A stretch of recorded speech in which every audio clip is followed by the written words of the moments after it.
Alors donc c'est Jésus lui-même qui m'a aidé à vaincre la masturbation. C'est pas le témoignage de sa mort et de sa résurrection. Bien aimé, que je suis sorti vainqueur sur la masturbation. Après avoir récité les versets bibliques fatigués, est-ce que tu es sorti de ton péché? Tu récites les versets bibliques chaque jour. Alors mais tu vois que ton péché demeure.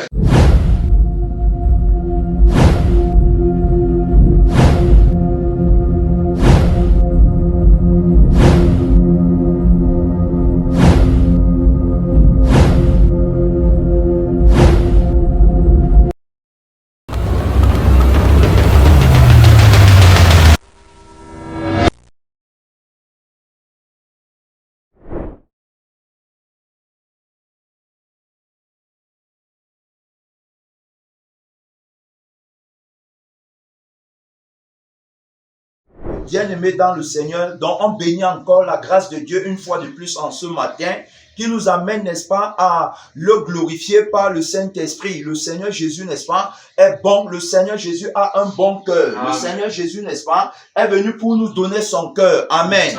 Il a promis le cœur nouveau. Il est venu nous donner un cœur nouveau. Le cœur que Jésus donne à ses enfants, c'est son cœur à lui. Le cœur de Jésus, c'est le cœur, n'est-ce pas, qui est fort. C'est le cœur, n'est-ce pas, c'est le cœur qui ne connaît pas la monotonie. Le cœur de Jésus ne connaît pas la lourdeur. Le cœur de Jésus, c'est un cœur qui est réveillé. Amen. C'est un cœur éveillé. C'est le cœur de la parole. C'est le cœur de Dieu. C'est le cœur qui est blanc comme la neige. Je parle du cœur de Jésus. Le cœur que Jésus est venu nous donner. Parce qu'une question nous a été posée. La question à savoir, comment faire pour savoir que j'ai un bon cœur? Comment je vais faire pour savoir que j'ai un bon cœur? Déjà, à la base, on comprend que la question est bonne. Amen. La question n'est pas une question oiseuse. C'est une question, n'est-ce pas, qui provient d'un cœur qui veut l'éternité, qui veut le salut. Comment faire pour savoir que j'ai un bon cœur? C'est comment faire pour savoir que je suis sauvé. Amen. C'est comment faire pour savoir que j'ai le salut de mon âme. Alors donc quand tu te poses cette question,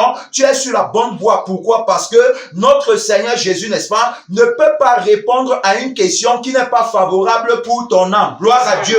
Si Jésus, n'est-ce pas, a été manifesté en chair, il a été manifesté comme la connaissance vivante, la révélation en personne, pour nous amener, n'est-ce pas, à connaître les choses spirituelles. Parce qu'avant l'arrivée de Jésus, on ne pouvait pas connaître les choses spirituelles. C'est quand Jésus vient qu'on entre dans la connaissance des choses spirituelles. Alors, donc, cette connaissance, n'est-ce pas, n'est pas pour nous enfler. Cette connaissance n'est pas pour nous amener à nous glorifier quant à la chair, mais c'est pour que la connaissance, là, n'est-ce pas, nous procure la vie. On parle donc de la connaissance par la vie. C'est ce que Jésus a apporté. Jésus est venu avec la connaissance, c'est-à-dire que la vie de la connaissance. Amen. La vie de la connaissance. Ceux qui sont de lui ont la vie de la connaissance. Donc, ils n'ont pas la connaissance en ce qu'ils lisent la lettre. Amen. Alors, donc, bien aimé dans le Seigneur, on ne peut donc pas, n'est-ce pas, répondre à une question si on ne se tient pas dans la vie qui connaît la réponse. Amen. On répond à partir de la vie qui connaît la réponse. Comme les uns et les autres ont dit dans les différentes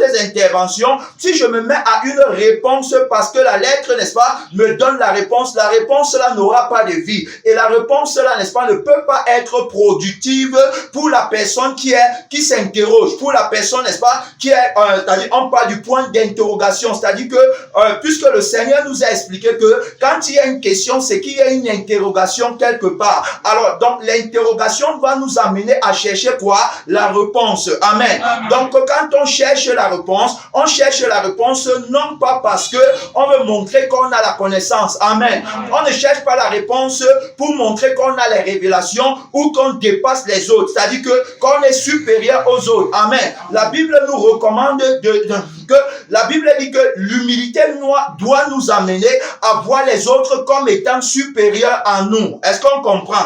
Alors donc, bien aimé dans le Seigneur, je ne viens pas répondre à une question, n'est-ce pas, pour me glorifier. Non, je viens répondre à la question dans le but, n'est-ce pas, d'édifier, dans le but, n'est-ce pas, d'affermir. Je viens répondre à la question dans le but que le Seigneur Jésus soit glorifié dans la réponse que je donne. Sinon, ma réponse devient fausse parce que on sait que la vérité, n'est-ce pas, se se trouve dans le cœur de Jésus. Amen. Amen. Jésus a dit, je suis le chemin, la vérité et la vie. Je suis en train de parler, n'est-ce pas, du cœur de Jésus. Comment faire pour savoir que j'ai un bon cœur? Comment faire pour savoir que j'ai un cœur pur? Le Seigneur Jésus nous a dit, bien-aimés dans le Seigneur, dans le livre de... Allons-y rapidement. Dans le livre d'Ézéchiel, Ézéchiel 36, voici la promesse du Seigneur. Le Seigneur promet le cœur pur à ses enfants. Oui, mon frère et ma sœur, c'est le cœur pur. Sans le cœur pur, tu ne peux pas entrer au ciel. Amen. Amen. Sans le cœur pur, tu ne peux pas voir la face de Dieu. La Bible dit, heureux ceux qui ont les cœurs purs, car ils verront Dieu. Voir Dieu, n'est-ce pas? C'est connaître Dieu. Voir Dieu, c'est avoir la vie de Dieu. Voir Dieu, c'est marcher comme Dieu veut. Amen. Amen. Voir Dieu, c'est obéir à Dieu. Amen. C'est-à-dire que je ne peux pas dire que je vois Dieu alors que je n'obéis pas à Dieu. Tout comme je ne peux pas dire que je connais, n'est-ce pas, la sanctification tant que je n'ai pas la vie de sanctification. Donc je parle par la vie. Amen. Je pose les actes par la vie. C'est-à-dire que je fais les œuvres par la vie. Alors montrant par là que il y a une vie qui va sanctifier les œuvres. Alors donc, et que si les œuvres ne sont pas sanctifiées par la vie, automatiquement les œuvres sont rejetées. Alors, donc ici, il parle du cœur, le cœur qu'il va donner. Ézéchiel 36, verset 25, je répandrai sur vous une eau pure et vous serez purifiés. Je purifierai toutes vos souillures et toutes vos idoles. Tu vois, donc il parle de la purification parce qu'on va voir par la suite que le cœur pur, c'est le cœur qui est purifié. Amen. Amen. Donc il parle de la purification. Il dit qu'il va enlever les idoles. On sait que le cœur de l'homme naturel, le cœur qui ne comprend pas les choses de l'esprit, le cœur, n'est-ce pas, qui est le cœur, n'est-ce pas, qui a les soucis, les inquiétudes, le cœur qui est rempli d'amertume ne peut pas avoir la réponse aux questions. Le cœur là, n'est-ce pas, c'est le cœur qui sent, c'est le cœur qui est orgueilleux, c'est le cœur qui répond, n'est-ce pas, pour se glorifier et non pour glorifier Dieu. C'est pourquoi il dit que il va purifier nos cœurs. Je tiens à rappeler, bien aimé dans le Seigneur, que toutes les réponses que tu donnes en te tenant dans la chair, ces réponses-là ne peuvent pas avoir, ne peuvent pas, n'est-ce pas, être dans la loi, ne peuvent pas être en accord avec celui qui a la loi de la multiplication exponentielle. C'est-à-dire que celui qui est capable de ramener à lui par les réponses qu'il donne. Jésus, c'est celui qui donne les réponses, n'est-ce pas, par la vie qu'il a. C'est-à-dire que lorsqu'il te donne une réponse, tu reçois également la vie de la réponse. Et c'est cette vie qui t'amène, n'est-ce pas, à changer. Donc ici, il dit que je vous donnerai un cœur nouveau. Tu vois, il dit qu'il va donner le cœur nouveau. Ça montrant par là qu'il y a un autre cœur qui n'est pas le cœur nouveau. Alors donc, le cœur nouveau, c'est pour la nouvelle créature. Si quelqu'un est en Christ, il est une nouvelle créature. Les choses anciennes sont passées. Et voici, toutes choses sont devenues comment? Nouvelles. Gloire à Dieu. Amen. Alors donc, je reçois le cœur nouveau à partir de la vie nouvelle que Jésus m'a donnée. Donc, quand Jésus me donne la vie, il me donne également son cœur. Donc, la nouveauté de vie, c'est la vie de Jésus qui marche avec son cœur. Amen. Amen. Alors donc, en étudiant le cœur de Jésus, on voit que le cœur de Jésus, n'est-ce pas, c'est le cœur de la connaissance, c'est le cœur de la révélation, c'est le cœur, n'est-ce pas, qui connaît véritablement Dieu. C'est le cœur qui a pour nourriture la volonté de Dieu, la volonté de notre Père céleste. Voilà le cœur de Jésus. Tu ne peux pas servir Dieu quand tu n'as pas obtenu le cœur là. Amen. Amen. C'est avec le cœur de Jésus qu'on sert Dieu. Le cœur de Jésus est encore appelé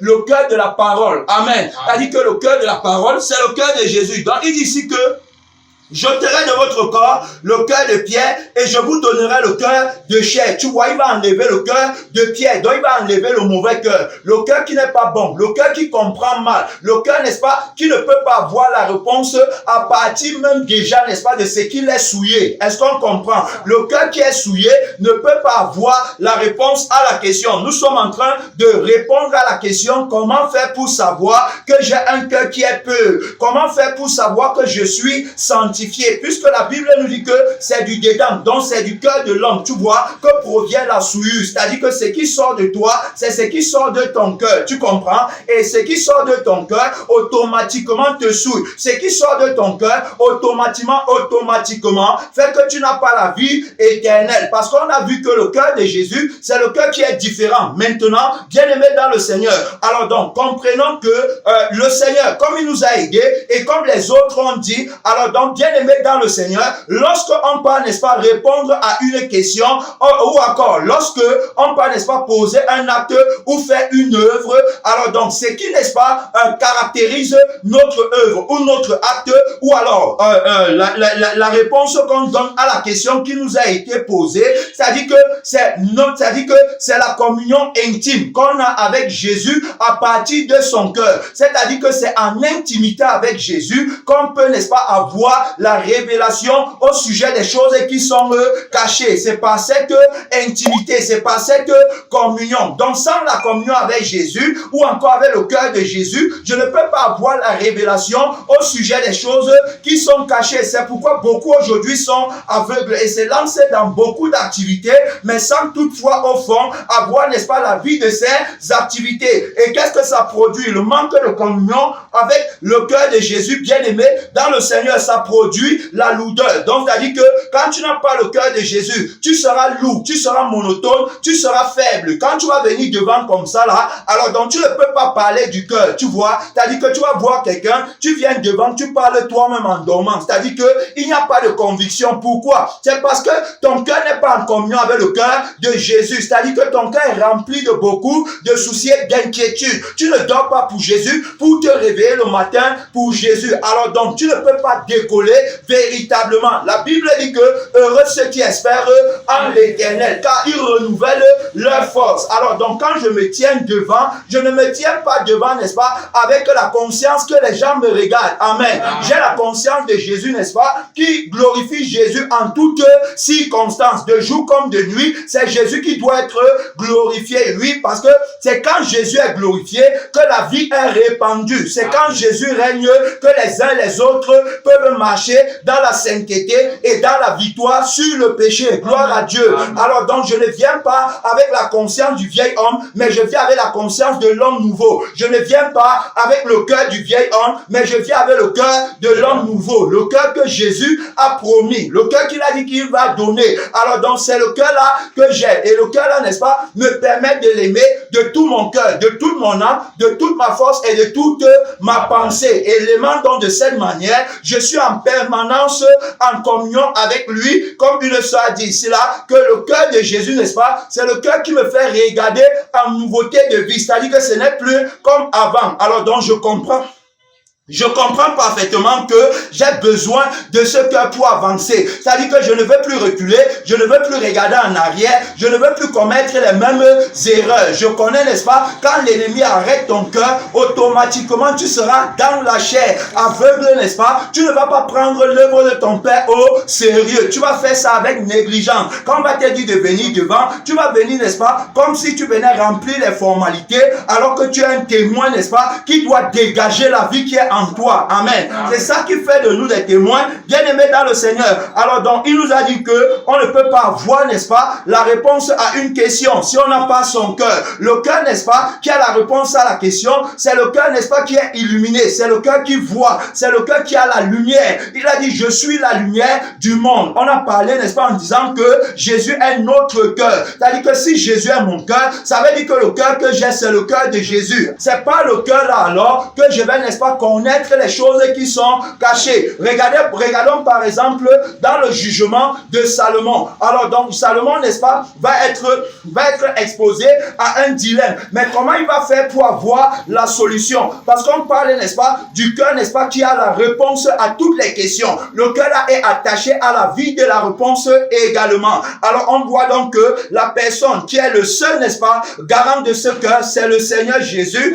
en la personne de la parole de Dieu. C'est-à-dire qu'il est la parole de Dieu et c'est lui qui a le cœur là. Alors donc, regardons Salomon. Salomon, n'est-ce pas, se retrouve en face de deux femmes. Et les deux femmes, n'est-ce pas, sont en train de réclamer un enfant. Parmi ces deux femmes, il y a une qui dit la vérité que c'est son enfant et il y a une autre qui est dans le mensonge en disant que c'est son enfant. Comment Salomon va faire pour savoir que la personne qui dit la vérité et la personne qui est dans le mensonge? Salomon, n'est-ce pas, ne peut pas donner le jugement si à partir de l'apparence. l'apparence. Amen. C'est-à-dire qu'on ne juge pas en partie de l'apparence, en fonction de l'apparence. Ceux qui jugent selon l'apparence, c'est ceux qui sont dans la chair. Amen. Et c'est pourquoi Jésus a dit, n'est-ce pas, de ne pas juger. Est-ce qu'on comprend? C'est-à-dire que quand tu juges en te tenant dans le vieil homme ou encore dans la chair, le jugement que tu vas donner sera faux. Pourquoi? Parce que c'est à partir de la chair, c'est à partir de l'apparence. Donc, c'est-à-dire que tu ne regardes pas en profondeur. Tu n'es pas, n'est-ce pas,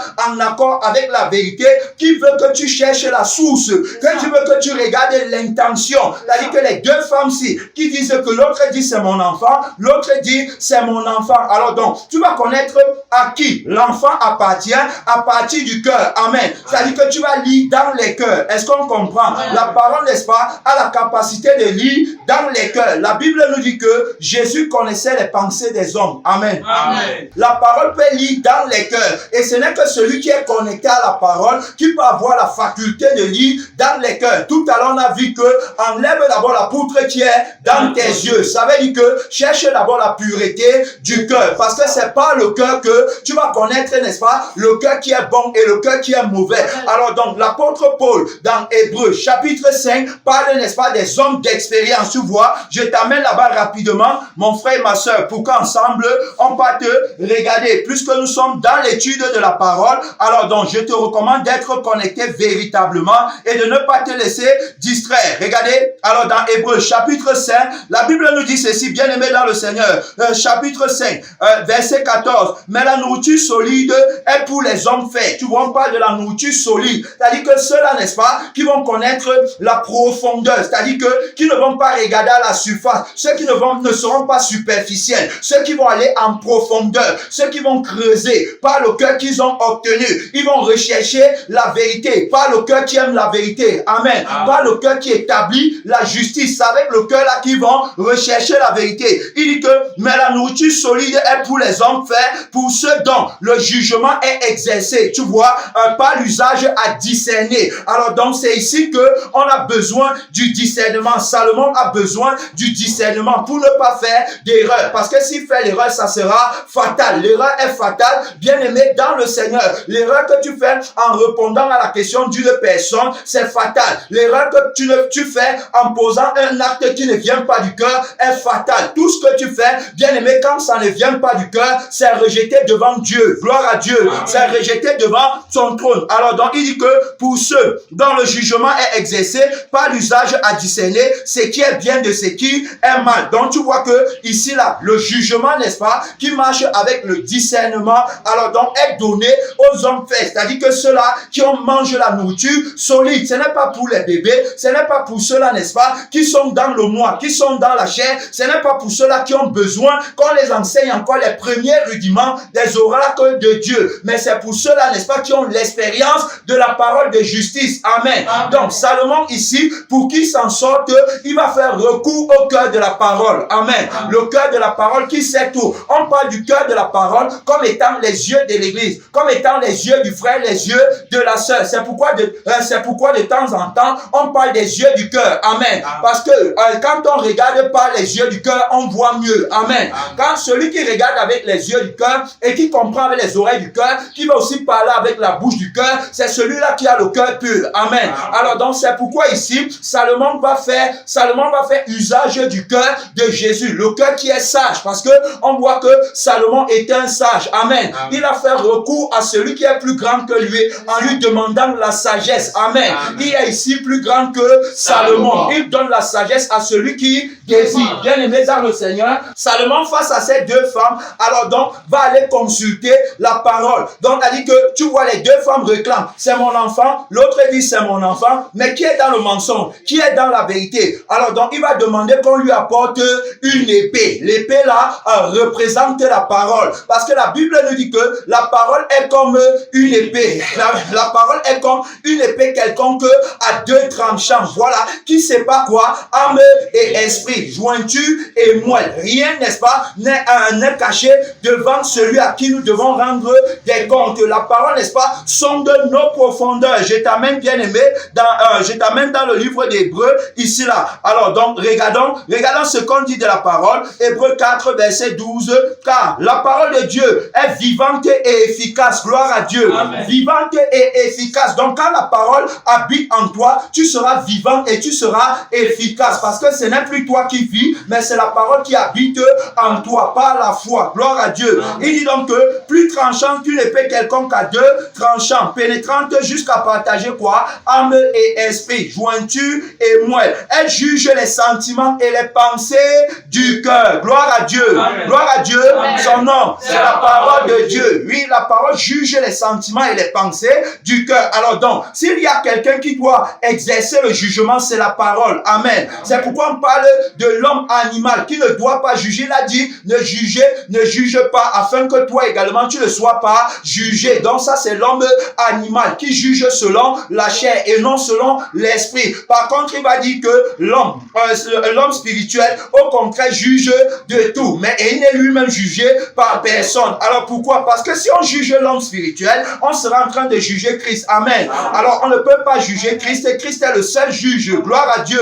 Alors donc c'est lui au travers de nous qui exerce les jugements. Personne, n'est-ce pas, ne peut obtenir le cœur de la parole. Le cœur peut. S'il n'accepte pas que la parole le juge, tu vois, la parole doit d'abord te juger afin de te donner son cœur. C'est quand tu acceptes le jugement de la parole que tu reçois le cœur de la parole. Amen. C'est pourquoi on a vu qu'il y a un jugement pour la justification. Alors pour ceux qui croient, et il y a un jugement pour la condamnation. Pour ceux qui ne croient pas, ceux qui vont passer leur temps à dire ne jugez pas. Oui, aucun homme ne peut juger, c'est la vérité. Mais cependant, nous ne pouvons pas être les enfants de la parole. Nous ne pouvons pas être en train d'aller au ciel si la parole ne nous a pas jugés. La Bible dit que la parole connaît les sentiments et les pensées du cœur. Nulle créature n'est cachée devant lui, mais tout est à nu et à découvert.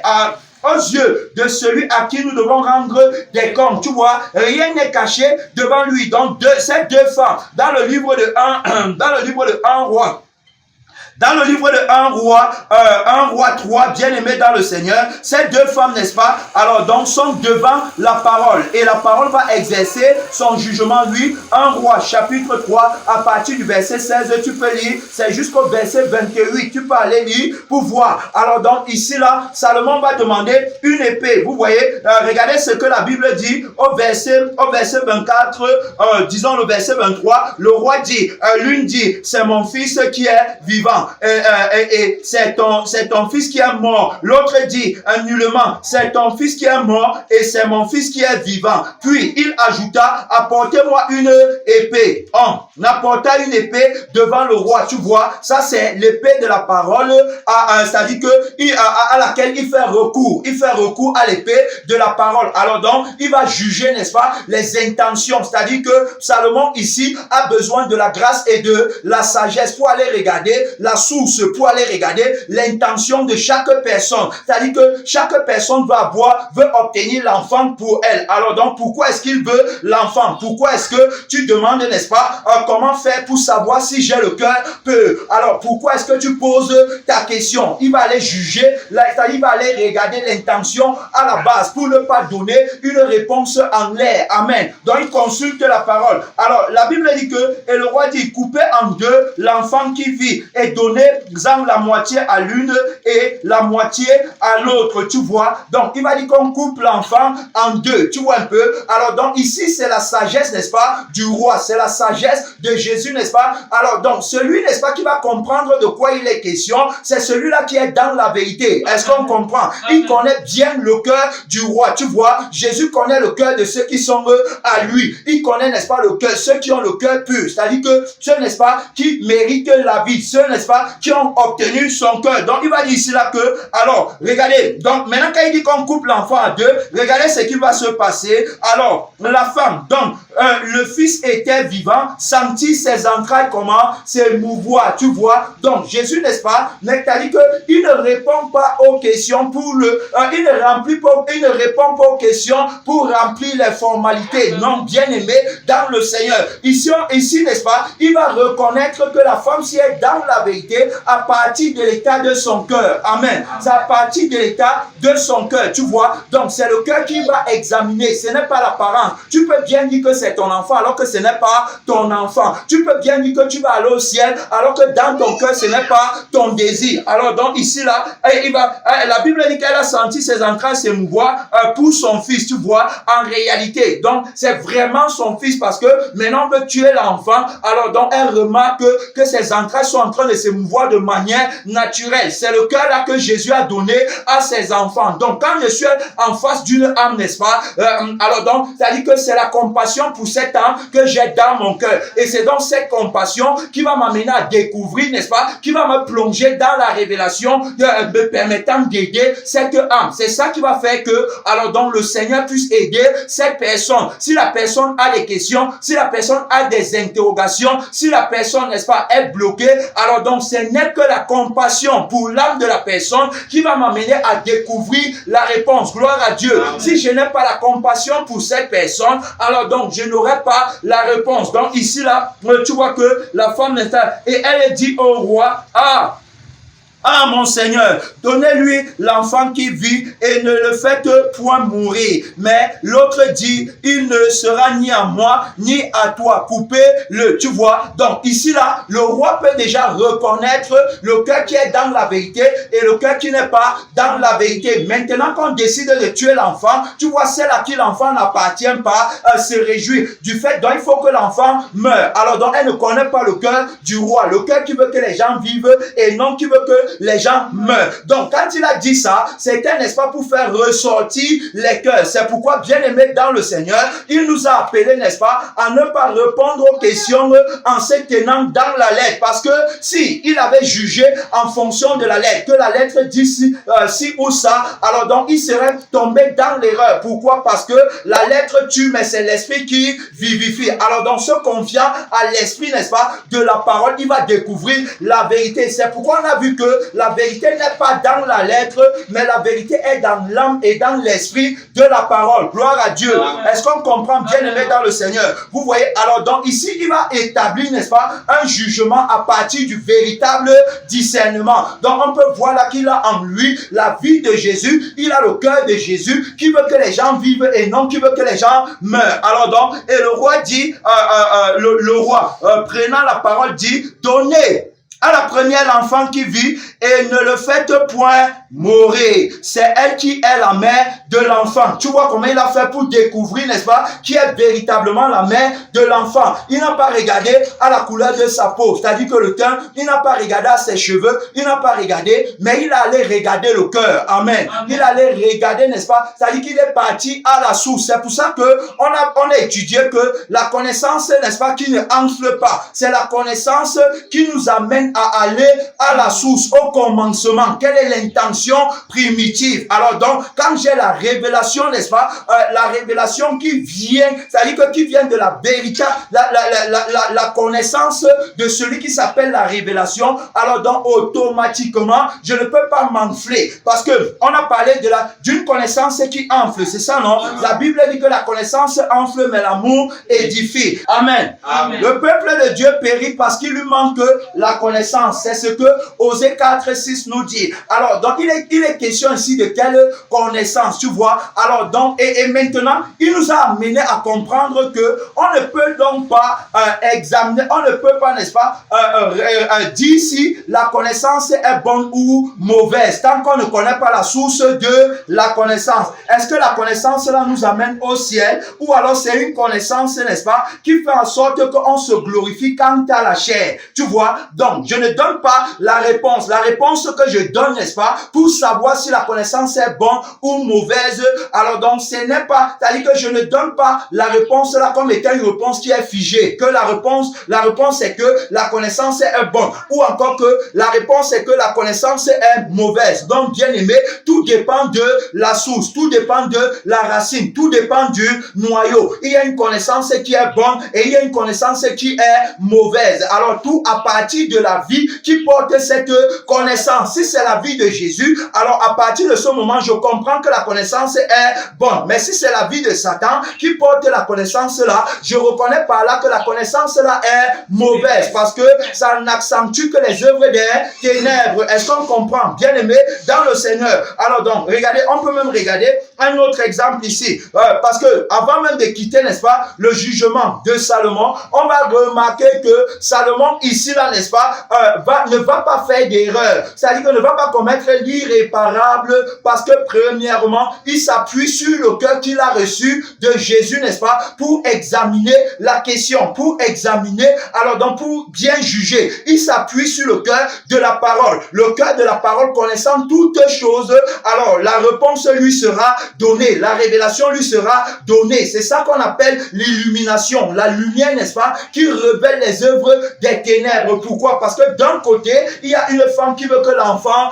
vive. Alors donc, ça c'est la connaissance, n'est-ce pas, qui veut la vie. Est-ce qu'on comprend? Ça c'est celui qui recherche la vie. Ça c'est celui qui recherche vraiment le cœur pur. C'est l'image de celui, n'est-ce pas, à qui le roi va donner la réponse. Pourquoi? Parce que sa question, n'est-ce pas, relève de la volonté du roi. Amen. Amen. Le roi veut que l'enfant vive. Alors, et la femme s'y veut aussi que l'enfant vive. On comprend par là qu'elle a le cœur du roi. Est-ce qu'on comprend? Alors donc, voilà ce qui, n'est-ce pas, va amener le roi à lui donner une réponse favorable. Tu comprends? Alors donc, pour nous également, nous ne pouvons pas, n'est-ce pas, être aidés par le roi. Nous ne pouvons pas donner, n'est-ce pas, la réponse qu'il faut si nous ne sommes pas animés par la pensée de l'éternité qui veut qu'on soit conscient de la valeur des âmes. Amen. Plutôt qu'on soit conscient, n'est-ce pas, de la glorification quant à la chair. Voilà ce que le roi nous appelle à faire. Alors donc, par ailleurs, on a également parlé ici, là, dans le livre de Matthieu chapitre 7,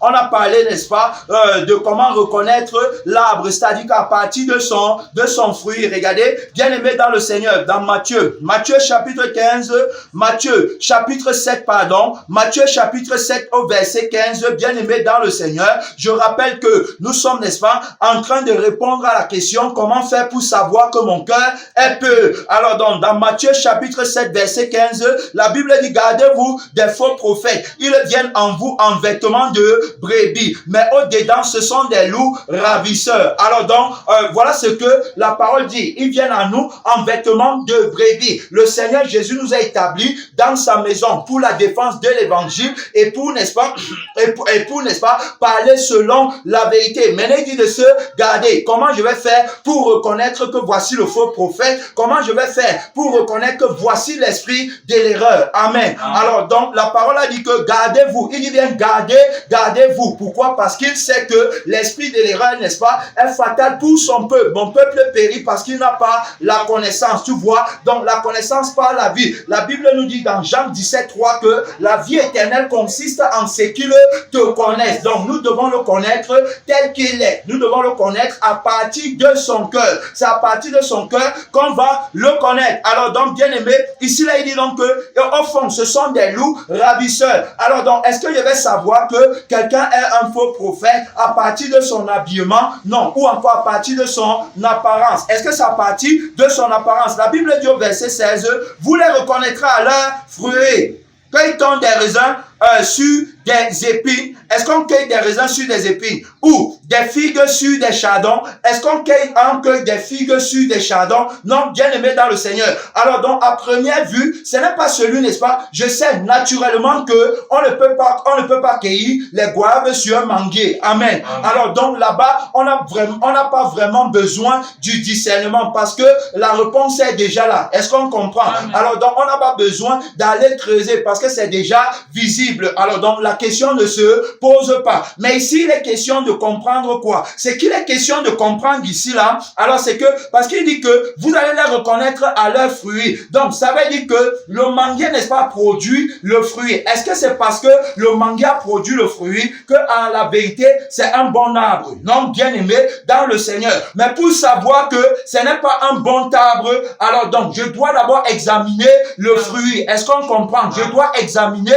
le fruit. fruit, c'est en examinant le fruit. Alors donc, si le manguier, s'il a produit une mangue qui est acide, alors que la mangue doit être sucrée, à partir de là, n'est-ce pas, que je comprends que la source, c'est-à-dire que l'arbre, est-ce qu'on comprend? C'est-à-dire que la vie qui a produit le fruit, cela n'est pas bon, parce que c'est un mauvais fruit. Alors donc, être dans le faux, être faux prophète ici là, ne veut pas dire que tu ne vas pas gagner beaucoup d'âmes à l'église, ne veut pas dire que les gens ne vont pas te suivre, ne veut pas dire que tu ne vas pas aussi faire les miracles, ne veut pas dire que tu ne vas pas aussi prophétiser. Est-ce qu'on comprend? Ne veut pas dire que tu ne vas pas aussi opérer des guérisons. Non, ça ne veut pas dire ça. Alors donc il a dit que ce n'est pas ça qui est mauvais, mais c'est la source. C'est la source, c'est-à-dire que c'est la vie. Alors donc pourquoi la mangue si est acide? Pourquoi est-ce que tu dis que tu gagnes les âmes, mais pourquoi est-ce que personne, n'est-ce pas, des âmes que tu dis que tu as gagnées, personne n'est sauvé, personne n'a le cœur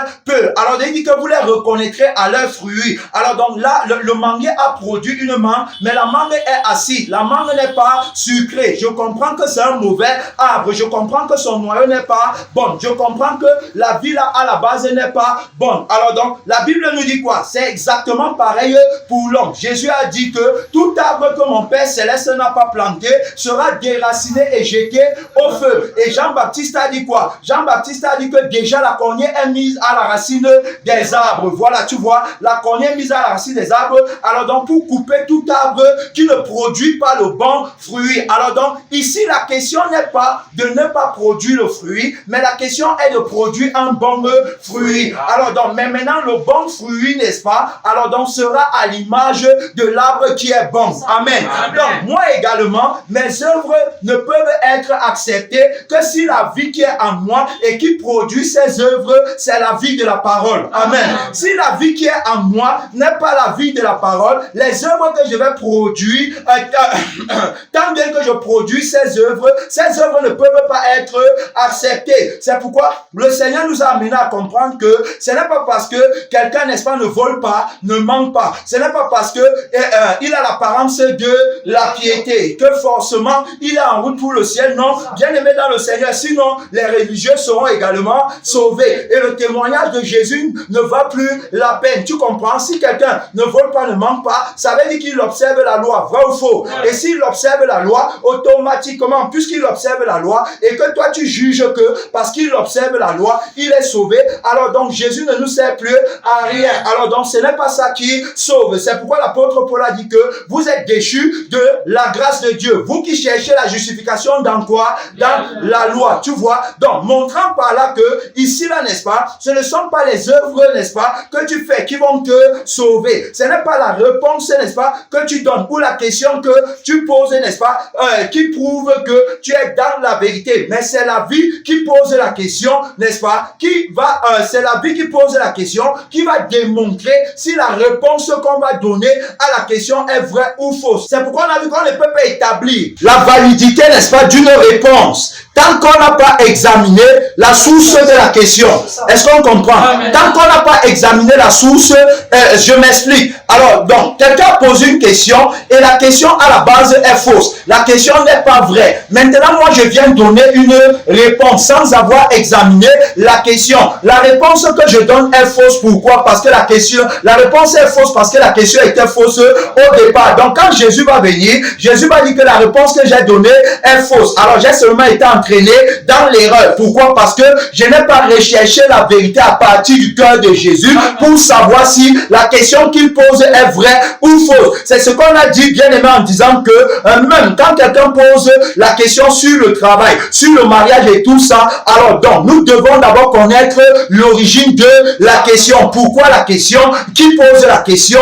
L'intention, n'est-ce pas? C'est qui l'amène à poser la question. On doit examiner tout ça. Alors donc, pour ne pas qu'on parle comme des insensés. Amen. Mais pour qu'on reste, n'est-ce pas, dans la vérité et dans la sobriété. C'est-à-dire que répondre, n'est-ce pas, pour que le témoignage de Jésus ne soit pas blasphémé. Répondre pour ne pas induire les autres dans l'erreur. Bien aimé dans le Seigneur. Alors donc, voilà ce que le Seigneur nous a dit au sujet de la réponse qu'on donne aux questions. Donc, il a dit que ça doit venir de lui et non de nous. Si nous on s'attache à lui, alors alors donc on aura la réponse à toutes les questions parce qu'il est celui qui a la vie de la réponse. Tu comprends? Donc la réponse en réalité est une vie et la question est une autre vie. Est-ce qu'on comprend? Alors, la question c'est la vie de l'ignorance et la réponse c'est la vie de la connaissance, la vie de la révélation. Et la vie de Jésus connaît tout. C'est pourquoi ceux qui marchent véritablement avec Jésus ont la réponse à toutes les questions. Tu vois, ils ne sont pas ignorants. Hein? Ils ne manquent pas d'inspiration. Ils vivent par l'esprit. Alors donc, bien aimé dans le Seigneur, alors donc, regardez, donc on a parlé ici, dit donc que, alors vous les reconnaîtrez à leurs fruits. Tu vas les reconnaître à leurs fruits. Alors donc, ils ne vont pas porter les bons fruits, tu vois. C'est pourquoi quand quelqu'un n'est pas sanctifié, quand il n'a pas la vie de Jésus qui coule, n'est-ce pas, en lui pleinement, automatiquement, les fruits qu'il porte sont mauvais. Tu vas voir que la vie que tu as, c'est la vie là, n'est-ce pas, qui est à l'origine de tes œuvres. Alors dans toutes les œuvres, tout ce que tu vas faire, le Seigneur Jésus ne regarde pas ça. C'est pour ça que on dit bien que ce ne sont pas nos œuvres qui vont nous sauver. Est-ce que tu comprends? Ce ne sont pas les œuvres, mais c'est la vie.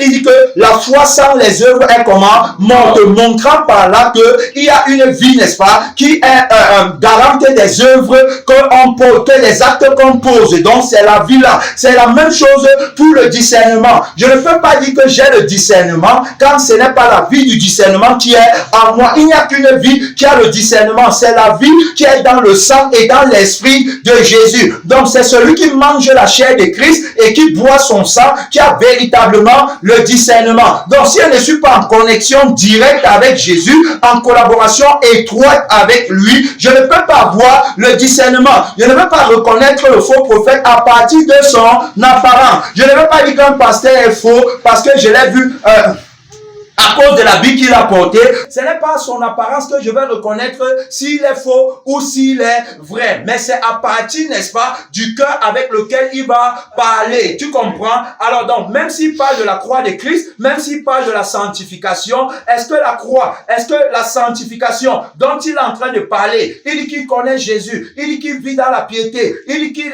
vit dans la sainteté, mais est-ce que son décollage c'est pour aller au ciel ou c'est pour atterrir sur la terre? Parce qu'on a vu que la vie qui n'est pas la vie de Jésus, même si elle veut copier la vie de Jésus, mais de manière naturelle, elle va toujours chercher, n'est-ce pas, à se faire prévaloir. Je veux, il me faut, je n'ai pas. C'est la vie là. Bien aimé, la vie qui veut qu'on gagne sur la terre et non qui veut qu'on parte au ciel. Donc tu ne peux pas avoir la vie, n'est-ce pas, qui s'affectionne aux choses d'en haut. Et tu ne peux pas dire que tu as la vie, n'est-ce pas, qui la vie de Jésus et tu ne t'affectionnes pas aux choses d'en haut. Tu ne peux pas dire que tu as la vie de Jésus, mais tu passes ton temps à regarder les choses de la terre. Donc c'est à partir de la vie qui agit en toi, n'est-ce pas, que je vais reconnaître que ça, ce n'est pas la vie de Jésus. Moi-même étant d'abord transformé. C'est pourquoi la transformation ne commence pas à l'extérieur. Jésus a dit, ne regarde pas d'abord la paille qui est dans l'œil de ton frère, mais regarde la poutre qui est dans tes yeux. C'est la poutre là qui t'empêche d'avoir le discernement. Amen. C'est la poutre là qui va t'empêcher de juger. Pourquoi? Parce que la poutre là constitue la vie de la chair, la vie de l'aveuglement qui t'empêche de voir la réalité. Alors ce n'est que quand lui il t'a sanctifié que véritablement tu peux connaître ce qu'on appelle la sanctification et pouvoir détecter, être capable de détecter que ici il n'y a pas la sanctification. Gloire à Dieu. Amen. Vous les reconnaîtrez à leurs fruits. Et il va encore dire que tout bon arbre porte de bons fruits. Tu comprends maintenant? Tout bon arbre. Alors donc, le manguier qui est bon va produire de bonnes mangues. Amen. Amen. Tout comme le pasteur qui est véritablement pasteur par le sang et l'esprit de la parole va aussi produire, n'est-ce pas, des disciples qui sont sanctifiés. Amen. Des disciples de la parole, qui ont le cœur de la parole et qui ont la vie de la parole. Est-ce qu'on comprend? Donc c'est là où il veut nous amener. Alors donc tu ne peux pas dire que tu es sanctifié, mais en même temps les fruits que tu portes sont mauvais. Est-ce qu'on comprend? Tu dis que tu es sanctifié, mais maintenant ce qui sort de toi produit plutôt le péché. Ça veut dire qu'au fond, la vie qui est en toi, ce n'est pas la vie de la sanctification, mais c'est la vie du péché. C'est pourquoi il dit que un bon arbre ne peut porter de mauvais fruits. Ça c'est clair et net. Et il dit encore ni un mauvais arbre porter de bons fruits. Tu vois, donc c'est le noyau, c'est la racine, C'est ça qui compte, c'est la source, c'est la provenance. Ça provient d'où? On a parlé des miracles, on a parlé de la louange, on a parlé de la prière, on a parlé de la prédication. Alors, donc, prêcher et dire les bonnes paroles de Jésus, ce n'est pas ça qui fait de moi un homme de Dieu. Gloire à Dieu. Ce n'est pas ça qui fait de moi quelqu'un qui a le cœur pur. Mais c'est la provenance, n'est-ce pas, du message que je suis en train de prêcher. Est-ce que c'est à partir de la vie de Jésus ou c'est à partir de la vie de Satan? C'est là qu'on regarde quelle est la vie qu'il a. C'est-à-dire qu'après avoir prêché, est-ce que j'ai la capacité de mettre en pratique ce que je dis? Si j'ai la capacité de mettre en pratique, d'appliquer la croix, alors donc je prêche la croix par la vie de la croix. Amen. Mais si je suis incapable de mettre en pratique, n'est-ce pas, ce que je suis en train de dire concernant le Seigneur Jésus, automatiquement, je le fais à partir de la lettre et non à partir de l'âme et de l'esprit, de la parole qui seule doit parler. Gloire à Dieu. Amen. Alors donc, je suis dans une autre vie. C'est pourquoi, après avoir parlé, alors je serai moi-même le premier à tomber dans ce que je ne suis pas, dans ce que j'ai demandé de ne pas faire. Et c'est pourquoi le Seigneur va parler ici. Il a dit que tu vas les reconnaître. Voici comment tu vas les reconnaître. Alors donc, dans Romains chapitre 2, bien-aimé dans le Seigneur, voici comment tu vas les reconnaître. Parce qu'il a dit, gardez-vous des faux prophètes. Voici comment tu vas les reconnaître. Alors donc, ce n'est pas parce qu'il prêche la croix qu'il est de Dieu. Amen. Ce n'est pas parce qu'il copie les paroles de Jésus qu'il est de Dieu. Ce n'est pas parce qu'il a la réponse aux questions qu'il est de Dieu. Non, bien-aimé, dans le Seigneur, c'est la vie qui répond. Amen. C'est la vie. Alors donc, quand il donne la réponse, c'est qu'il a aussi la vie de cette réponse. Il ne donne pas les réponses en disant que la lettre dit de ne pas faire ci ou ça. Amen. Alors, la lettre ne peut pas aider quelqu'un à avoir le cœur pur. Amen. La lettre ne peut pas aider quelqu'un à avoir le baptême du Saint-Esprit. Amen. La lettre ne peut pas aider quelqu'un à vaincre le péché. La lettre ne m'a jamais aidé à vaincre la masturbation. Alors donc, c'est Jésus lui-même qui m'a aidé à vaincre la masturbation. C'est pas le témoignage de sa mort et de sa résurrection. Bien aimé, que je suis sorti vainqueur sur la masturbation. Après avoir récité les versets bibliques fatigués, est-ce que tu es sorti de ton péché? Tu récites les versets bibliques chaque jour. Alors, mais tu vois que ton péché demeure. Il n'y a qu'une seule personne qui peut te libérer de son péché. C'est cette personne-là à qui tu dois partir. Son nom, c'est la parole de Dieu. Lui, bien aimé, il est la parole en personne. La parole, ce n'est pas la lettre, mais la parole, n'est-ce pas, c'est une personne qui donne la vie à la lettre. Est-ce qu'on comprend?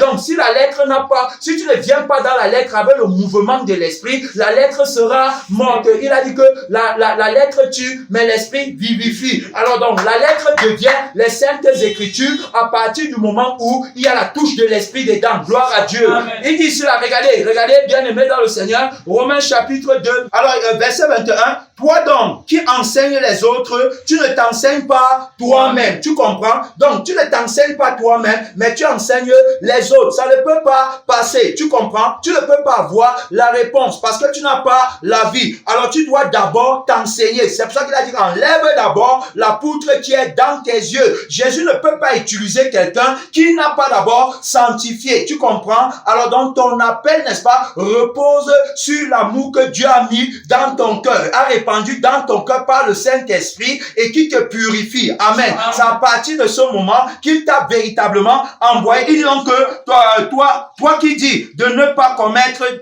d'adultère, tu commets l'adultère. Toi qui a en abomination les idoles, tu commets des sacrilèges, tu vois. Ce que tu dis aux autres de ne pas faire, c'est ce que toi-même tu fais, tu vois, dont les fruits ne peuvent pas être bons. Pourquoi? Parce que la vie même qui parle n'est pas bonne. Est-ce qu'on comprend? Jésus pouvait porter les bons fruits parce que Jésus pouvait porter les bons fruits et continuer de porter les bons fruits parce que à la base, il a la vie qui porte les fruits pour Dieu. Amen.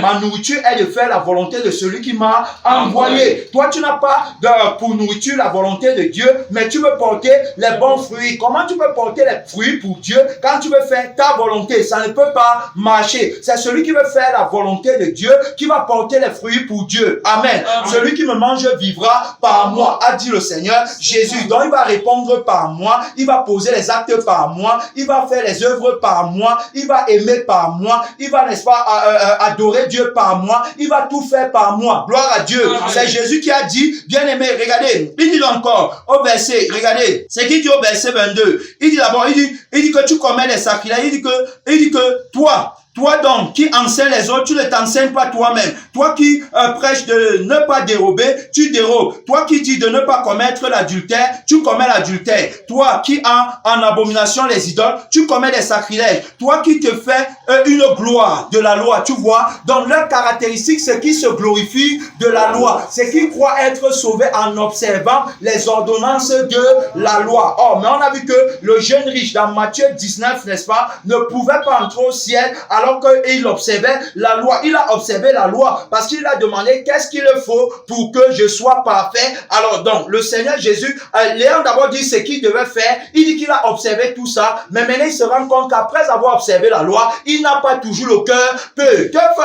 Que faut-il donc faire pour obtenir le cœur pur? Alors donc, ça c'est la question, n'est-ce pas, qui peut venir après avoir su, n'est-ce pas, comment faire pour savoir que le cœur est pur. Et si je n'ai pas le cœur pur, que faut-il donc faire pour obtenir le cœur pur? Et quand Jésus va lui dire ce qu'il faut faire, il ne sera pas capable de faire. Parce qu'en réalité, il ne veut pas le cœur pur, mais il croyait que la bonté de Dieu nous pousse à avoir les richesses sur la terre. Est-ce qu'on comprend? Amen. Alors c'est pourquoi il ne peut pas se séparer de ses richesses. Et la Bible dit que là où est votre trésor, là aussi sera votre cœur. Donc ton cœur ne peut pas être pur aussi longtemps qu'il est attaché à la terre. Gloire à Dieu. Amen. Donc il dit encore ici que toi qui te fais une gloire de la loi, tu déshonores Dieu par la transgression de la loi. Tu vois? Donc tu déshonores Dieu. Alors parce que tu crois que tu vas trouver la justification dans la loi, si tu pêches contre un seul commandement de la loi, tu as péché contre toute la loi. Vous êtes donc déchus de la grâce, vous qui cherchez la justification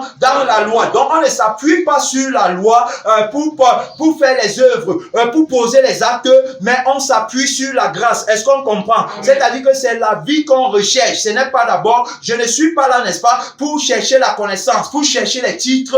Je ne suis pas là pour chercher à dominer, pour chercher à avoir la popularité ou encore la renommée. Mais je suis là parce que je veux la vie. Amen. Amen. Gloire à Dieu. Amen. Je suis là parce que je vais arriver au ciel. Alors donc, ce qui m'intéresse, c'est la vie. Bien aimé dans le Seigneur, voilà ce qu'il dit. Donc, on a posé la question de savoir comment faire pour savoir si j'ai un bon cœur, si j'ai le cœur pur. Et on a parlé du cœur de Jésus. Amen. On a donné les caractéristiques du cœur de Jésus. Alors donc, on a vu que le cœur de Jésus, c'est le cœur de Jésus, n'est-ce pas, c'est un cœur qui est pur. C'est-à-dire que je ne connais pas le cœur de Jésus parce que j'ai lu dans la lettre. Est-ce qu'on comprend? Amen. Je connais le cœur de Jésus parce que j'ai reçu le cœur de Jésus. Amen. Amen. Je sais que le cœur de Jésus, c'est un cœur qui aime Dieu de tout son être. Je sais que le cœur de Jésus, n'est-ce pas, c'est un cœur de paix, c'est un cœur de joie. Je sais que le cœur de Jésus, c'est le cœur, n'est-ce pas, qui porte les fruits de l'esprit en abondance. C'est le cœur, n'est-ce pas, qui est rempli d'amour, qui aime Dieu, qui aime son prochain comme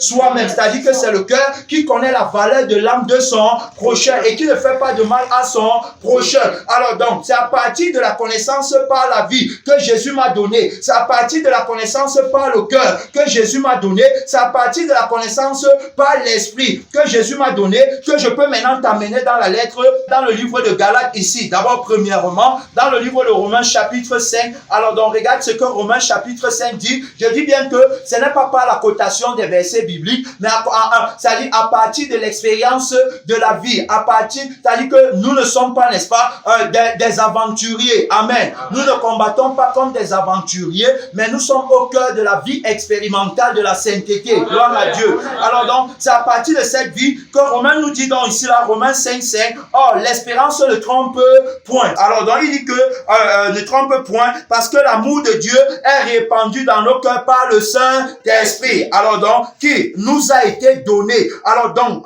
lorsqu'on a reçu le Saint-Esprit, la première chose, alors donc, qu'on manifeste, c'est l'amour de Dieu. Gloire à Dieu.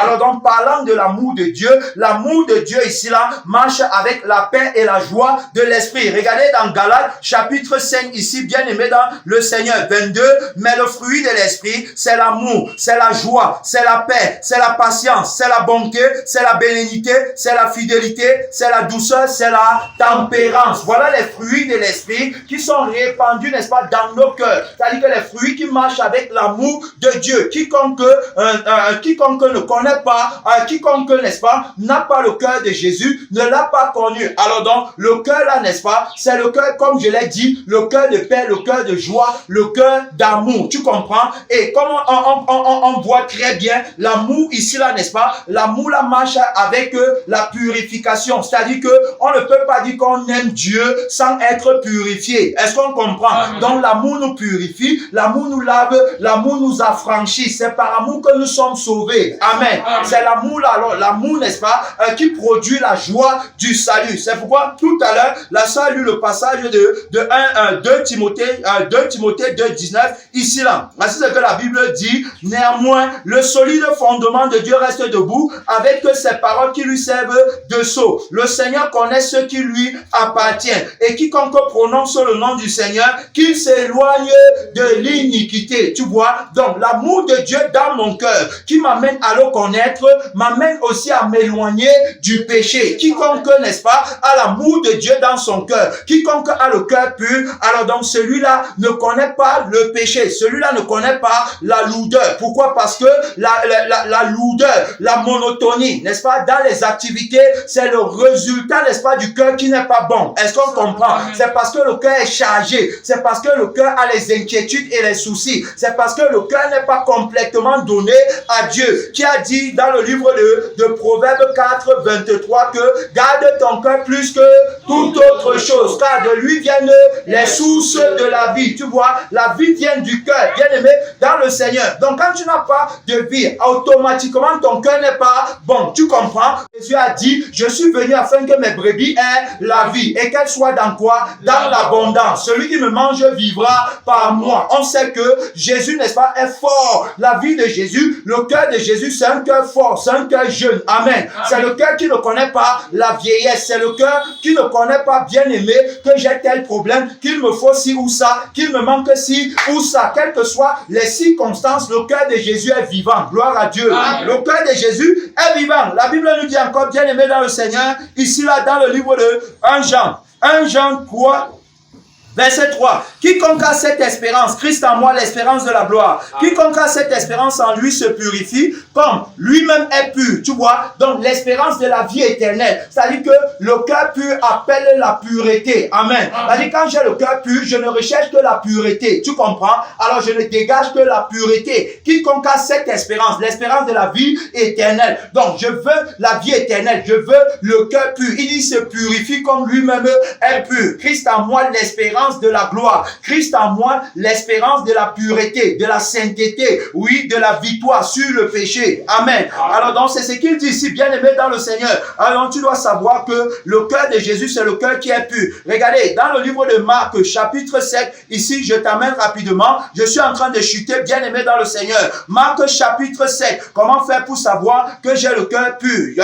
Pour savoir que j'ai le cœur pur, alors donc l'amour de Dieu doit déborder dans mon cœur. C'est cet amour qui me garde du péché et de la transgression. C'est cet amour, n'est-ce pas, qui m'amène à aimer mon prochain comme moi-même. C'est cet amour qui m'amène à ne pas accuser. Amen. C'est cet amour qui m'amène, n'est-ce pas, à ne pas me rivaliser, à ne pas jalouser, à ne pas avoir les mauvais soupçons et les mauvaises pensées. Parce que regardez, dans Marc ici, Marc chapitre 7, 20 à 21, la Bible dit, il dit encore, c'est ce qui sort de l'homme, c'est ce qui le souille. Tu comprends? C'est donc ce qui sort de ton cœur. Qu'est-ce qui sort de ton cœur? Est-ce les animosités, les querelles, les disputes, les impudicités et tout ça, les meurtres et tout, l'envie, l'ivrognerie? Est-ce que il dit c'est du dedans? Alors dans la Bible il dit que car c'est du dedans, c'est du cœur de l'homme, c'est du cœur de l'homme que sortent les mauvaises pensées, les adultères, les impudicités, les meurtres, les vols, la cupidité, les méchancetés, la fraude, le dérèglement, les regards envieux, tu comprends? La calomnie, l'orgueil, la folie. Toutes ces choses mauvaises sortent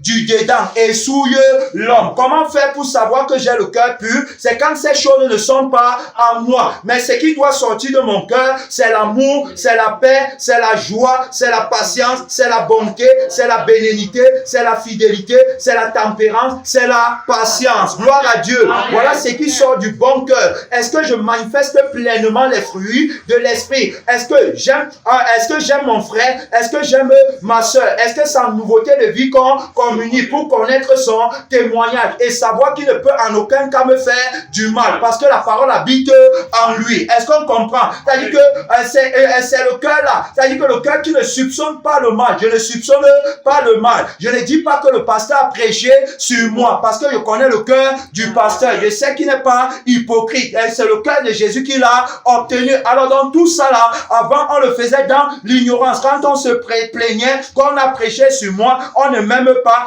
Si c'était l'autre qui avait fait comme ça, on devait dire que c'est bon. Mais comme c'est moi qui a fait, on dit que c'est mauvais. Le cœur de Jésus n'est pas comme ça. Le cœur de Jésus, n'est-ce pas, aime tout le monde. Le cœur de Jésus, n'est-ce pas, reçoit la réprimande avec joie. Alors, le cœur de Jésus reçoit l'encouragement avec joie. Le cœur de Jésus ne s'irrite pas. Comment faire pour savoir que mon cœur est pur? C'est quand, bien aimé dans le Seigneur, tu n'as pas les mauvais rêves pendant la nuit. C'est quand, bien aimé, tu n'as pas les mauvaises pensées. C'est quand tu as le cœur, n'est-ce pas, de Jésus qui est le cœur de la parole. C'est quand tu prends plaisir à t'affectionner aux choses d'en haut et non à celles qui sont sur la terre. Parce que Jésus sur la terre ne s'affectionnait pas aux choses de la terre, mais avait pour nourriture la volonté de Dieu. Alors j'ai à manger une nourriture que vous ne connaissez pas. Et c'est quand tu entres véritablement dans la connaissance de la nourriture qu'il faut manger que tu comprends que le cœur que tu as, c'est le cœur de Jésus. Amen. Que c'est le cœur pur. Tu vois? Alors la sœur, n'est-ce pas, a donné son témoignage ici en parlant de l'affection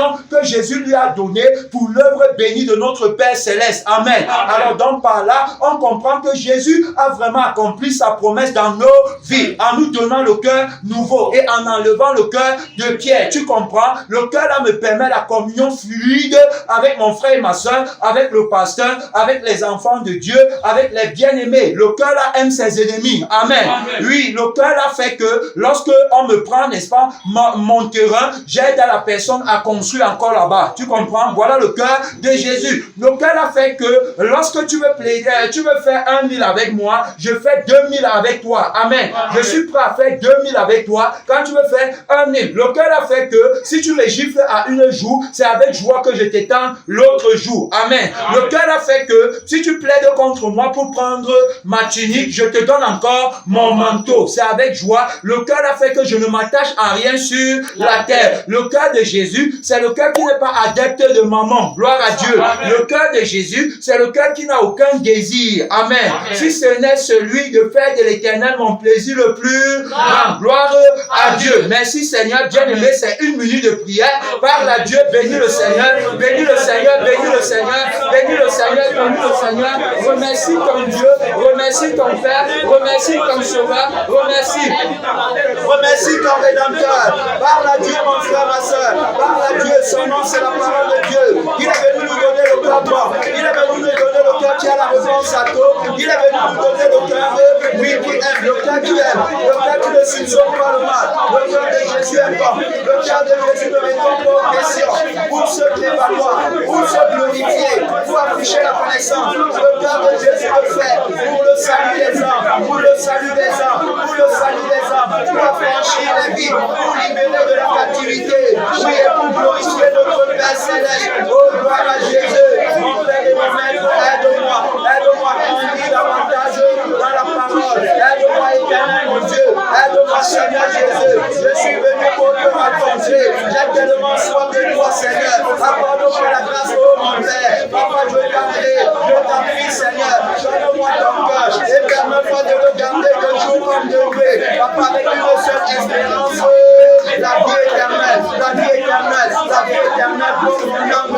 La vie éternelle pour mon frère. La vie éternelle pour ma soeur. Mon frère Dieu, ma soeur Dieu. Parle à Jésus, parle à Jésus. Son nom, c'est la parole de Dieu. Il a envoyé son moment bien-aimé pour répandre dans l'eau son amour. Pour répandre son amour dans nos vies. Pour nous donner les cadeaux. Pour nous donner les cadeaux. Pour nous donner les cadeaux. Pour nous donner la vie de l'esprit. La vie de sainteté. La vie de la joie. La vie du salut. La vie de la paix. Oui, le cœur de Jésus. C'est le cœur des pacificateurs. C'est le cœur de la paix. C'est le cœur du repos. C'est le cœur de la tranquillité. C'est dans la tranquillité le repos que sera votre salut. C'est dans le calme et la confiance que sera votre force. Oh, gloire à Jésus, gloire à Jésus, gloire à Jésus. Je marcherai moi-même avec toi et je te donnerai du repos. Oh mon Père, accorde-moi la grâce. Au nom de Jésus. Au nom de Jésus.